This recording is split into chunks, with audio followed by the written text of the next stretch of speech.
ಏನು ಮಾಡ್ತೀಗ?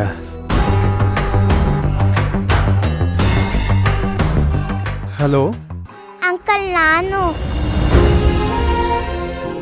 ಹೇಳ್ಬಿಟ್ಟ ಅಮ್ಮ ಎಲ್ಲಿ?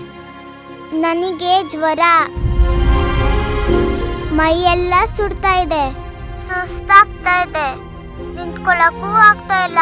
ಹಾಸ್ಪಿಟ್ಲ್ ಹೋಗಕ್ಕೆ ಅಮ್ಮ ಆಟೋ ಕರ್ಕೊ ಬರಕ್ ಹೋಗಿದ್ದಾರೆ.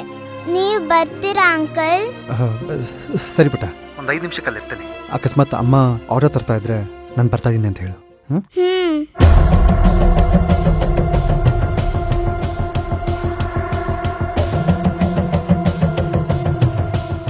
ಕಮಲಮ್ಮ, ಕಮಲಮ್ಮ,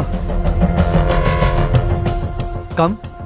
ಯಜಮಾನ್ರೆ, ಕಮಲಮ್ಮ, ಏನಿಲ್ಲ, ಶಿವಗಾಮಿನ ಯಾವುದೋ ಗೃಹ ಪ್ರವೇಶ ಕರ್ಕೊಂಡು ಹೋಗ್ತೀನಿ ಅಂತ ಹೇಳಿದ್ದೆ. ಯಾವುದೋ ಅರ್ಜೆಂಟ್ ಕೆಲಸ ಬಂದುಬಿಟ್ಟಿದೆ, ನಾನು ಹೋಗಲೇಬೇಕು. ಶಿವಗಾಮಿನ ಕ್ಯಾಬ್ ಮಾಡ್ಕೊಂಡು ಹೋಗೋಕೆ ಹೇಳ್ತೀರಾ? ಹೋಗ್ಲೇಬೇಕಾ ಯಜಮಾನ್ರೆ? ಅಮ್ಮವರು ಮೊದಲೇ ನಿಮ್ಮ ಮೇಲೆ ಬೇಜಾರಾಗಿದ್ದಾರೆ. ನೀವು ಕರ್ಕೊಂಡು ಹೋಗ್ತೀರಾ ಅಂತ ಖುಷಿಯಾಗಿ ಅವ್ರು ರೆಡಿಯಾಗಿರ್ತಾರೆ. ನೀವು ಅವ್ರನ್ನ ಕರ್ಕೊಂಡು ಹೋಗ್ಲಿಲ್ಲ ಅಂದರೆ ಅವ್ರು ಬೇಜಾರು ಮಾಡ್ಕೊಳಲ್ವಾ? ನೀವು ಆಮೇಲೆ ಹೋಗೋಕ್ಕಾಗಲ್ವಾ ಯಜಮಾನ್ರೆ? ನೀವು ಅರ್ಥ ಮಾಡ್ಕೊಳ್ಳಿ ಕಮಲಮ್ಮ, ನೀವು ಅವಳ ಥರನೇ ಮಾತಾಡ್ತಿರಲ್ಲ. ತುಂಬ ಅರ್ಜೆಂಟ್ ಕೆಲಸ ಇದೆ, ಮುಂದಕ್ಕೆ ಹಾಕೋಕ್ಕಾಗಲ್ಲ. ದಯವಿಟ್ಟು ಅವಳಿಗೆ ಹೇಳ್ಬಿಡಿ. ಹಾಂ, ಆಯಿತಾ? ಸರಿ, ನಂಗೆ ಟೈಮ್ ಆಗ್ತದೆ, ನಾನು ಬರ್ತೀನಿ.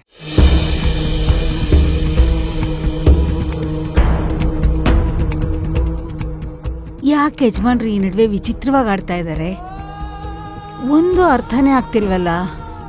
ಏನಪ್ಪ ಗ್ರಾಚಾರ ಇದು? ಕಮಲಮ್ಮಜ್ಜಿ, ಏನ್ ಯೋಚನೆ ಮಾಡ್ತಿದ್ದೀರಾ? ಅದು ಯಜಮಾನ್ರು. ಓ, ಯಜಮಾನ್ರು ಫುಲ್ ಬ್ಯುಸಿ ಇದಾರಲ್ವಾ?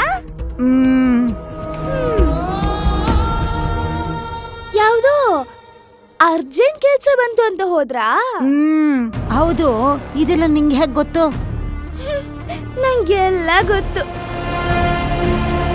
ನೀವು ಜಾಸ್ತಿ ತಲೆ ಕೆಡ್ಸ್ಕೋಬೇಡಿ.